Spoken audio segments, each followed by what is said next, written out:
Scarlet and Violet are out now, and we here at Version Exclusive have been having a blast with them, as I'm sure many of you are. But with every new Pokemon game, there comes the dilemma of which version has the better Pokemon. I mean, of course you can trade for whatever you want, but version exclusive Pokemon have pretty much always dictated which copy the average fan picked up. It's usually defaulted to the cover legendaries, but the few exclusives that we do see in the trailers, I imagine, can push people in one direction or another. So the Prime Directive and I are here today to go over all 48 version exclusive Pokemon for you so we can answer the question of which game has the better Pokemon. Hey, before we even think about answering that question, I have a fun fact for you guys watching this video. Did you know that our channel is named after the concept of version-exclusive Pokemon? I'm sure I really just blew your mind with that. Well, there's so many version exclusives, but the way that they're broken down are definitely interesting. You've got pseudo-legendaries, normal random Pokemon, and then of course the almighty Paradox Pokemon. It's an interesting deal with this generation, as so often the version exclusives would come in identifiable pairs, like Arcanine and Ninetales, or Shiftry and Ludicolo. But this time, the only real case of that aside from special Pokemon were the evolutions of Charcadet. It's only something of a departure. Wouldn't you agree, Collector? I would agree with that, but did you really need to explain our namesake to the audience? I mean, do you really think so little of them that they couldn't figure that out? Well, of course not. I just, Yeah, whatever you say, pal. Anyhow, I feel a lot of fans could be happy about this kind of departure, as there has always been sentiment in the community of feeling like we no longer need version exclusives in this era of gaming, but especially so with the new Pokemon in a generation. So having it just mostly be previous mons I think is a decent compromise, if that was even the intention of the developers. So I think we should start off with the pseudo-legendary Pokemon, as they were handled very interestingly in the fact that most, if not all of them, are available early on in your adventure. I can definitely get behind this, as people love the pseudos, but they typically are only on teams as late game additions if they're even added at all. Now sure, they will still have the issues of being pretty weak until late game where they get their massive glow-ups, but having the option of adding them to your team pretty close to the beginning of the game is great. So Prime, do you want to fill in everyone on those different mons? Well, sure. So both games are able to have access to the Goodra line, the Dragonite line, and the Garchomp line, but then you have the Hydreigon line and the Tyranitar line that end up in Scarlet, while Violet has the Dragapult and Salamence lines. I have a bit of a theory about version exclusives and why things played out that way, and we'll talk about it later, but my thought right now is, why did they leave Metagross out? They literally put every single pseudo line in these games one way or another except for Metagross and Kommo-o, but the latter I can kinda understand since they already put, every other Dragon-type Pokemon under the sun in here. I mean, this highlights a huge issue that Game Freak has where they say, hey, we need a pseudo! How about a Dragon-type? Virtually every single time. It was a huge disappointment to see Baxcalibur be a Dragon-type when I eventually came across it, honestly, and really, I just feel bad for Tyranitar being the literal black sheep of this family in Gen 9. The only thing I can imagine is that perhaps those final two are being saved for some sort of DLC for Paldea. I mean, it's not particularly hard to imagine that happening in the near future. However, I really would have liked to have seen Metagross show up, as I imagine the redone textures on it would have looked amazing, as these Steel-type Pokemon have quite literally shined in Paldea. I really like Baxcalibur, but I also would like more non-Dragon-type pseudos in the future, since we couldn't get it this time around. So in terms of which game has the better version-exclusive pseudos, I've definitely got to give it to my game of choice, Pokemon Violet. Tyranitar is a great Pokemon, no doubt, but none of the three other options can hold a candle to Dragapult.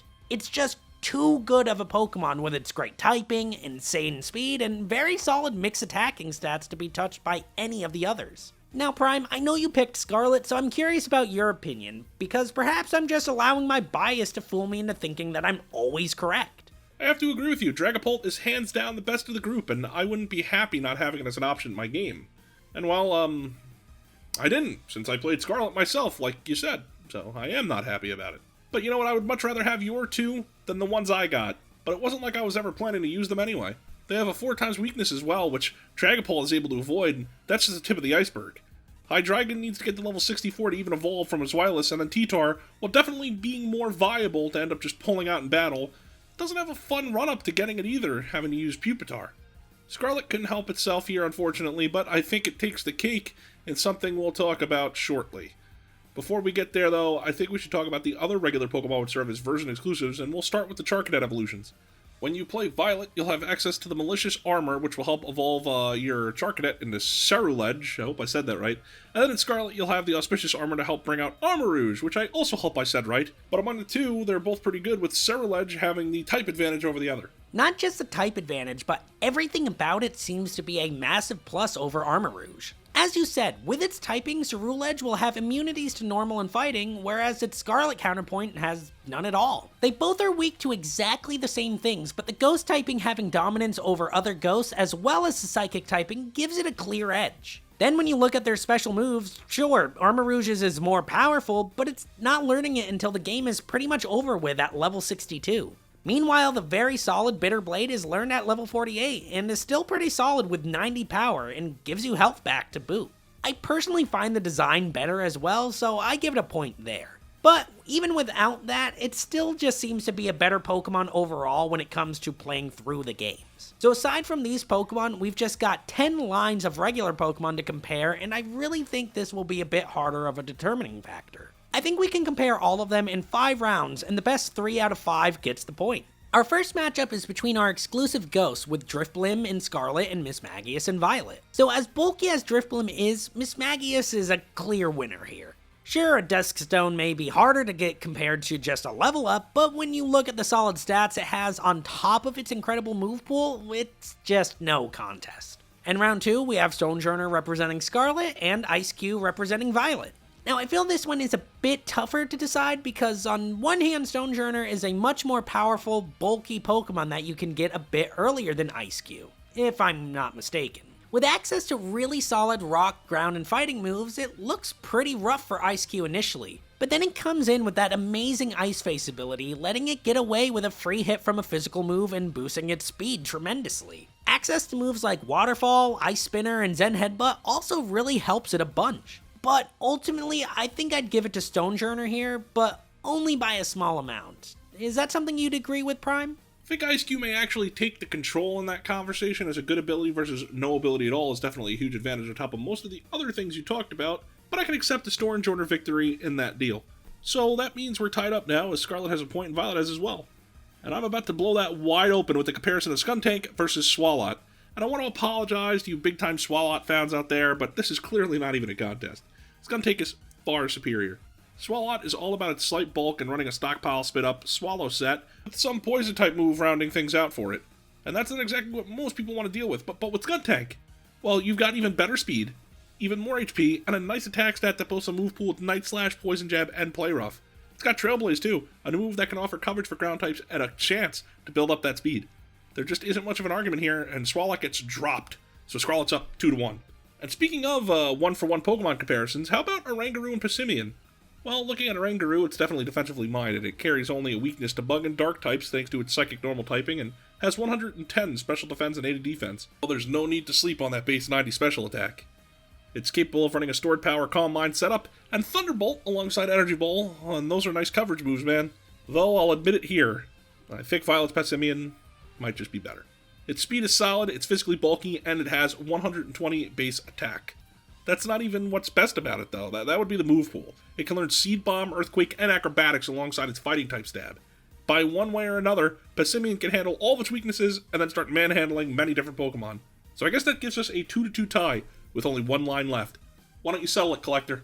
Well, our last one would be Dragalge versus Clawitzer. Right off the bat, Dragalge has a strong advantage in being part Dragon type. The resistances that come with the Dragon type always helps, but the Poison typing being a strong counter to Fairy is definitely excellent in this day and age. However, when it comes to move pool, stats, and ability, it's Clawitzer all day, baby. 120 special boosted by Mega Launcher with moves like Water Pulse, Dragon Pulse, and Aura Sphere? Yeah, that's a winner in my book, making Violet the winner with 3-2. Now before we get into the big boys, I did forget about the 2 different Tauros forms. Guess it slipped by me as I still haven't seen one of them in my game yet. So the stats are exactly the same across the board, with the main differences being Scarlet's Blaze Breed is fighting fire, and Violet's Aqua Breed is fighting water. Now, in addition to those stats, they also have virtually identical move pools, just a few more fire and water moves between them with the corresponding dual types. So then it really comes down to resistances and weaknesses, which ultimately comes down to how you're playing and what your team is. So I'm just going to call this one a tie. but you all let us know if that's an inaccurate assessment of these two bulls. So with all of the regular Pokemon out of the way, I think we can get into the Paradox Pokemon, right? I will say, we most certainly can, Collector! I wish Scarlet could have taken the victory, but it is what it is. But I have full faith in our Paradox Pokemon, though. Starting with Great Tusk versus Iron Treads. Everyone think Great Tusk is a much better looking Pokemon design, even if Iron Treads does look like it would be a cold and calculating killer. I mean, you see just how sharp this thing is? Great Tusk might have, great tusks, but Treads is nuts looking as a robotic creature. That said, Iron Treads is a faster Pokemon, but Great Tusk has more power and more physical bulk, so if you pair that with honestly a nicer move pool, I think Great Tusk takes it. It may not get as much out of its typing for defenses like Treads does, but that's not too big of a deal. I do actually agree with you a lot here. Despite being a man of science, the Donphan ancestor has really captivated me, and I'd have to give it the point here as well. So how about I keep it going with another crossover here, being Slitherwing and Iron Moth, the Volcarona variants. So when comparing the stats, they're both very good, but Iron Moth has a bit of an advantage, being slightly stronger and significantly faster. The move pool they both sport are impressive, but I think Iron Moth edges it just a bit. Then finally, when comparing types, Fire Poison just seems to be a bit better than Bug Fighting, so that's another point for its future form. But if I'm talking personally, I really like the ancient look more. It's just got such an interesting primordial look to it that I feel gives it an edge there. But even with that, that's still 2-1, so I have to give the W to Iron Moth in this round. I can agree that it's definitely a stronger Volcarona relative, but damn if Slitherwing doesn't look pretty cool. I'm glad they went and gave Volcarona and Donphan of all Pokemon a couple of duo takes on the future and past. They were a good Pokemon deserving of that treatment. We'll talk next about Screamtail and Iron Bundle, which are the first Paradox Pokemon we encounter in the Zero area. I figured that would make it simple for comparison's sake, and also these two are sort of alike in a few ways. I mean, Jigglypuff and Delibird are definitely the weakest of all of these Pokemon that got these Paradox versions. I mean, their original versions are the weakest. They themselves are not as Paradox Pokemon. So comparing them makes a lot of sense. Screamtail is bulky and speedy and leaves a lot to be desired in the offensive game, but with the Fairy Psychic typing, it doesn't have as many weaknesses as most Pokemon. Now Iron Bundle, it's very fast and can hit well specially with a little bit of physical defense for itself. Its move pool has some very nice water and ice stab moves, so I'd say it definitely is the better attacker, not just based on its stats, but also what it's afforded in battle. I don't think there's a competition here. Iron Bundle is the better Pokemon, and it can also pop its head off, which is hilarious! With its name like Screamtail and with its looks, I absolutely thought it was going to be Fairy Dragon type, but oh well. We'll move on to the next Paradox Pokemon you'd likely see, as well as ones that kinda have a connection in a weird way as well, being Fluttermane and Iron Jugulus, the Mischievous and Hydreigon Paradox counterparts. So their relation comes mostly from where they start appearing once you enter Area Zero, but also weirdly enough because of their present day forms' exclusivity. You can grab yourself an Iron Jugulus and Violet, but not a Hydreigon. And the same goes for Fluttermane and Mischievous and Scarlet. So with that explanation out of the way, let's compare them. Well, I think it's no competition really. Fluttermane having the Fairy Ghost typing really takes the cake with its immunities and resistances, but the move pool and stats it's got on it just seals the deal. It's actually insane and one of the best Pokemon to come out of this generation. Iron Jugulus just cannot compete with 135 in special attack and speed with a move pool like this. In terms of design, they're both not too dissimilar from their present day counterpart, so I'm not leaning in one way or another on that front, but that hardly matters with how dominant Fluttermane seems to be. So up here we've got Iron Hands versus Brute Bonnet, and right off the bat I think Iron Hands is probably the best looking Paradox Pokemon in Violet. That's just my opinion of course, but those hands it's got are awesome. Brute Bonnet is a dark grass type with decent bulk and a nice attack stat, but honestly, it's not the best Pokemon among its Paradox brothers. It has access to Spore, which can't be understated, but the rest of its coverage is just not as good as what Iron Hands brings. It's a completely fat, physically defensive wall that hits with base 140 attack and uses its big hands to punch away with the Elemental Punches and Drain Punch, plus plenty of other coverage moves that could be worked with as well. Don't sleep on access to Belly Drum either, as that could see some usage and competitive potentially. Also, again, Iron Hands looks so cool. They're just so super cool, so fat and silly, sort of like I was before becoming a Kabutops, right, Collector?